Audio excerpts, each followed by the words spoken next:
جب بیٹی ماں ایک پریگننٹ ہوتی ہے دیٹ از دا ٹائم کہ وہ اپنے آنے والی نسل کا کرے. بچی جب پیدا ہوتی ہے تو بچی جو ہے یہ ایک سمبل اور ایک یہ پرائیڈ ہے میرے نزدیک تو کہ جس نے آپ کی نسل کو اور آپ کو آگے لے کے چلنا ہوگا. ہمارے یہاں تو معاشرہ جو پتر ہو جاتے ہیں ہمیں الٹے سیدھے ہوتے پھر جی جوان آ گیا where as it is not true. اب معاشرے کے اندر ہمارے ہاں یہی ہے بی بہن آپ تو خیر امیر لوگ ہیں نہیں ہیں لیکن اگر کوئی مڈل اور مڈل کلاس کے لوگ ہیں جہاں مائیں بہنیں خود اپنا گھر کا کام کرتی ہیں, اب ان کے ساتھ کیا ہوتی ہے کھانا پنا وہ 3-4 بوٹیوں والا کھانا اگر ہے اور 1-2 آلو 1 بوٹی والے لوگ ہیں تو ان میں سب سے پہلے جو اچھا ہوگا سب سے حصہ دیا جائے گا شوہر نامدار کو مجازی خدا کو. پھر کون ہوگا بیٹا چونکہ ہمارا سپوت ہے اور بیٹے کا خیال رکھنا چونکہ اس نے جی بڑی جا کے دنیا فتح کرنی ہے دین اٹ از دا بیٹا. پھر کون ہوگا پھر وہ بیچاری بیٹی کے لیے. اور جو ہانڈی کے اندر سے پونچھ پانچ والا کام ہوگا وہ ماں اپنے آپ کو بڑی ہیروئن سمجھتی ہے کہ میں بہت بڑا کام کر رہی ہوں اور کھا کے وہ اللہ کا شکر بھی کرتی ہے کہ شکر الحمدللہ کر کے جو صبح اٹھی ہے اذانوں سے پہلے سے لے کے سارے یہ کام کرنے کے لیے اور اپنی ڈائٹ اور اپنا خیال اس کا یہ ہے کہ اپنے خاندان کو اور خاندان بھی ان کو جو کہ میل ڈومیننٹ سوسائٹی کا میں سمجھتا ہوں یہ فیچر ہے. لیکن میں ہمیشہ اس بات کو کہتا ہوں کہ وہ بچی جب ماں پریگننٹ ہے وہ بی اس کو اپنے بچے کے خیال رکھنے کی خاطر اس کا ضروری ہے جب وہ اپنی ڈائٹ ٹھیک رکھے گی ایکسرسائز ٹھیک رکھے گی. ہمارے معاشرے میں بدقسمتی سے ایسا نہیں ہے کہ حکومتی سطح پہ ہمارے پاس ہوں کاؤنسلنگ کنسلٹیشنز کہ پریگننٹ خواتین کو ساتھ. ہمارے یہاں مطلب ایک پریگننٹ خواتین اگر ہسپتال آتی تو سمجھتے ہیں یہ بیمار ہے, بیماری کے علاوہ کوئی کاؤنسلنگ کے لیے نہیں آتا.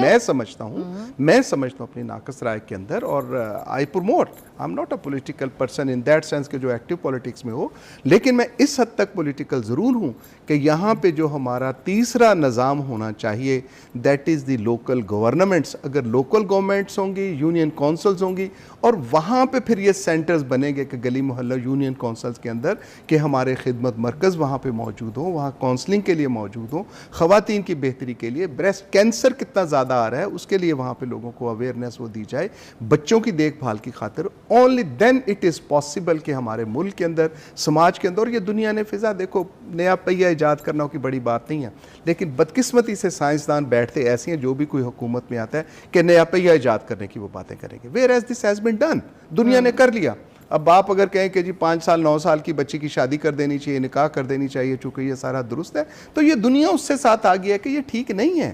میں کرتا ہوں تو میں کرتا رہوں کسی نے مجھے منع تھوڑی کرنا ہے. اگر مجھے آئی ہے اور میں نے مینار پاکستان سے چھلانگ لگانی ہے کیونکہ جی پہلے بہت لوگ اونچی جگہ سے کودا کرتے تھے کود جائے گا کوئی نہ کوئی جا کے لیکن کیا یہ درست ہے ایسا درست قطعی طور پہ نہیں ہوئے گا. اور دنیا کے اندر دنیا نے جس نے اپنے معاشرے کو ٹھیک کیا ہے I'm not a person کہ جو کہ فلاں ملک چنگا جی فلانا پیڑا ہے not at all. It is about a society, about a person کہ وہ شخص جو ہے ایک خاندان کے لیے جو کہ ہر ایک اپنے خاندان کے لیے اس کے اندر یہی چیزیں اور وہ ہے صحت مندانہ سوچ اور صحت مندانہ آپ کا لائف سٹائل جس کے اندر نہ فریکچرز ہوں گے نہ آپ کی ہڈیوں کی کمزوری ہوگی نہ آپ کو صبح کو جسم ٹوٹے پوٹے گا اور نہ یہ ایک پریشر انسین جو ہمارے ساتھ آ رہے ہیں معاشرے کے اندر. اور سب سے بڑھ کے اندر یہ نفسیاتی مسئلہ ہی ہے نفسیاتی مسئلہ از ایٹ دا ٹاپ. اور بیویوں کی خاطر میں جو ہوں کہ مطلب I'm a person جو کہ and I very proud stay about it کہ میں ویمن رائٹس کا ایک ایکٹیوسٹ سمجھتا ہوں کہ وہ بیچاریاں نفسیاتی مریض ایسی ہیں وہ کسی کو اپنا دکھ کہہ بھی نہیں سکتی نہ بیٹیاں کہہ سکتی ہیں نہ ماں کہہ سکتی ہے نہ بہن کہہ سکتی ہے. ہمارے پاس جتنے بھی ڈاکٹرز آتے ہیں ٹھیک ہے نا پروفیسر وہ ہمیں یہ کہتے ہیں کہ vitamin D is very necessary. آپ ہوں یا بچے ہوں وہ آپ نے وائٹامن ڈی لینا ہے کیونکہ وہ کہتے ہیں کہ کیلشیم آپ کی باڈی میں تب تک ایبزارب نہیں ہوتا جب تک وائٹامن ڈی آپ کی باڈی میں نہ ہو. تو آپ لوگ وائٹامن ڈی کا استعمال ضرور کریں اور for bones if you talk تو وائٹامن ڈی ڈیفینیٹلی جو ہے نا ریکمینڈ کرتے ہیں. آپ کیا کہیں گے اس بارے میں؟ دیکھیں یہ درست بات ہے کہ vitamin D is very much essential like wise calcium is very much essential phosphate is very much essential اور جتنے بھی وائٹامنز ہوں B1 B6 B12 اور جتنے بھی آپ نے نام لیتی جائیں ساری چیزیں ضروری ہیں. اب کرنا کہ ہر بندے کو کیا وائٹامن ڈی لینا چاہیے. ایک تو جو آئی فیل اینڈ آئی ایور پروپوگیٹ کہ جو نیچر ہے اور ہمارے پاس تھوڑا سا اللہ تعالیٰ کا یہ احسان ہے کہ وائٹامن ڈی یہ صبح کے مارننگ جو سورج ہے اس کے ساتھ موجود ہے. اور صبح کا سورج صبح 9-10 بجے سے پہلے تک کا, اگر آج کے دنوں میں دیکھیں کہ سورج صبح 4, 4:30, 5 بجے نکلنا شروع ہو جاتا ہے اور لاہور تندور اب بنا ہوا ہے, تو اس کے اندر بھی صبح کی جو ہے وہ, اور اس کے لیے یہ نہیں کہ میں کپڑے شپڑے پاؤں پہ اور سر کو لپیٹ کے اور سمجھوں کہ جی میں سورج کے ساتھ, no, it is not like that. اگر جیسے سن بات لوگ لیتے ہیں کہ اگر جسم کے اوپر, اسکن کے اوپر, تو پھر یہ سارا پروسیس ہوتا ہے اور ہماری ہڈیوں کو اور وٹامن ڈی ہماری باڈی کو وہ ملتا ہے. مگر سر ہم سن بلاک لگا کے پروٹیکٹ کر لیتے ہیں, ایک لیئر بنا لیتے ہیں, وہ لیئر ہم بعد کی بات کرتے ہیں کہ جب یو ویز کے ساتھ سن کے ساتھ آ جائے گا then you need a sun block, اس سے پہلے نہیں. اب صبح کا early morning is rich of the vitamin D. یہ قدرت کا نظام ہے, جو جتنا چاہیے آپ لے لیں گے, زیادہ ہوگا تو خود بخود نکل جائے گا. اچھا, اب جو ہمارے ہاں ایک پروپوگیٹ کیا جاتا ہے, انفارچونیٹلی میں اسے کہوں گا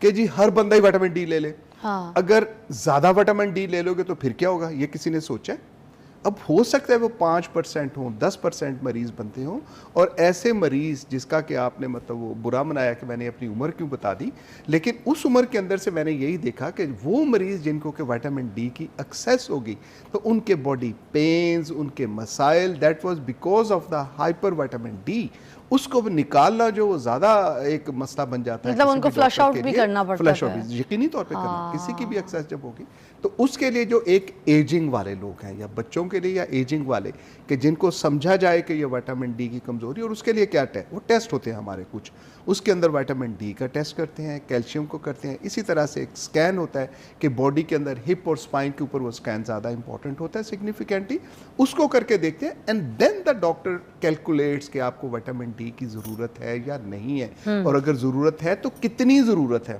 ابھی جس کا میں تذکرہ کر رہا تھا کہ جی طبیعت بڑی خراب ہوئی, وہ ٹیکے شیکے ملتے ہیں کھانے پینے کے لیے, تو اس نے کہا کہ چلو اتنا جو لینا ہے تو ایک ہی دفعہ کیوں نہ کرو. انہوں نے سویرے بھی ٹیکا پی لیا جو کہ 15 دن میں ایک دفعہ پینا چاہیے, وہ صبح بھی ٹیکا پی لیا, شام کو بھی ٹیکا پی لیا. بی بی جی کی اب طبیعت خراب ہو گئی. اب اس قسم کا جو ہے نا سیلف میڈیکیشن کا, یا ایون فار دا ڈاکٹرز کہ ہر بندے آنے والے کو تم وٹامن ڈی لکھتے جاؤ, یہ بات درست ہے کہ ہر بندے کا جہاں جہاں ہر دوسرا بندہ نفسیاتی مریض یہاں پہ ہمیں نظر آتا ہے, سائیکولوجیکلی سوشو اکنومیکلی ان کے پریشرز ہوں گے, but does not mean by کہ ہم ہر دوسرے مریض کو اس کے نفسیاتی جو ہے دوائیاں لکھنا شروع کر چھوڑیں. تو یہ ایک ٹرینڈ معاشرے کے اندر ہے. لائک وائز کے وٹامن کسی ڈاکٹر کے پاس جاؤ گے 4-5 سے کم نسخہ نہیں لکھا جائے گا. سو آئی بلیو کہ فرسٹ آف آل ان کے لیے کہ جن کو ضرورت ہے, یہ ایک الگ سے بات ہے جی ٹیسٹ مہنگا ہے یا ٹیسٹ سستا ہے, یہ اب ہمارے گورنمنٹ لیول کے اوپر یا ہمارے سوشل مسائل اس کے ساتھ آتے ہیں. ایک چیز اگر تجربے کے ساتھ بندہ سمجھتا ہے کہ یس آئی فیل کہ جتنے انہوں نے ایکس رے کروائے, ایکس رے کے اندر نظر آ گیا آپ کی باڈی جو ہے وہ اس کو بتا دیا کہ وٹامن ڈی ان کو چاہیے, فیر اینف دے سکتے ہیں. مجھے اس کے ساتھ قطعی طور پہ کوئی دوسری رائے نہیں, لیکن میں ان میں سے ہوں جو کہ اپنے تجربے یا اپنی فراست یا ذہن کے اوپر بلیو نہیں کرتا. اس کے ساتھ ساتھ ایک سپورٹیو ایویڈنس جب تک نہ ہو, میں سمجھتا ہوں کہ میڈیکیشن وہ نہیں دینی چاہیے. لیکن ہیونگ سیڈ, اس کے اندر آپ کو اپنی ڈائٹ, اور diet does not mean by کہ آپ گوشت کھاتے ہو کہ گوشت ہے ہڈیوں کے بغیر والا کھاؤ گے تو اس میں زیادہ ہوگا, جو بھی گوشت آپ نلیاں بھی کھائیں باقی, لیکن اس کو ہضم کرنا فضا, دیٹ از امپورٹنٹ. آپ کی فزیکل کہ صبح کو اٹھے جا کے دن کے اندر آپ کو 2-3-4 کلومیٹر جو ہے وہ, اب خواتین میں جو ایک سب سے بڑا ہوتا ہے جی کہ ڈاکٹر صاحب میں تو سارا دن کام کرتی ہوں, میں تو ادھر بھی کر, it does not mean by وہ کام کرنا ان کی وہ فزیکل ایکسرسائز. یہ ہوا ہے جوڑ تو اس حرکت کے ساتھ نہیں آتے, یہ کندھوں کا مسئلہ شروع ہے, ہارٹ ریٹ زیادہ پلپ رے, بٹ ہیز ٹو بی کہ اگر خدارا, میں بالخصوص آپ کے طبیبیوں کے لیے کہ اپنے آپ کا خیال رکھیں, اپنے چہرے کا بھی ضرور خیال رکھیں, لیکن اس کے ساتھ ساتھ آپ انسان ہیں, اور یقین جانے کہ آپ کا جنم بھی ایک ہی جنم ہے خواتین کے لیے. اپنے لیے تھوڑا وقت نکالیں, ایکسرسائز کریں, اپنے آپ کو خوش رکھیں, وہ چیز کریں جس کے ساتھ آپ ذہنی طور پہ جو ہے وہ خوشحال اور صحت مند رہتے رہیں. اور ہڈیوں کے لیے that is the exercise, and exercise کے ساتھ آپ جو ہے پھل کھائیں اگر اللہ تعالیٰ نے دیا ہے, سبزیاں کھائیں, اور گوشت کی تو آپ نلیوں سمیت والی وہ باتیں کریں. میں تو کھاتی ہوں, بڑے شوق سے کھاتی ہوں, مگر میں ورک آؤٹ کرتی ہوں. مجھے سن کے کوئی یہ نہ شروع کر دے کہ نلیاں کھانا شروع کر دے, میں اسپیشلی نلیاں لے کر آتی ہوں, مسالے میں اس کو بھون کے گودے کی نلیاں بڑے شوق سے باسی روٹی زیادہ بھوننا نہیں چاہیے جو بھی چیز ہے بائی دی وے, یہ زیادہ بھون کے اس کی جو ہے نا ساری یہ ختم کرنے کا ہمارے نلی کے اندر کون سا مسالہ اتنا سا ہونا چاہیے, ناٹ اونلی گوشت کے ساتھ بھی, ہماری جو چیز بھی کھاؤ نا,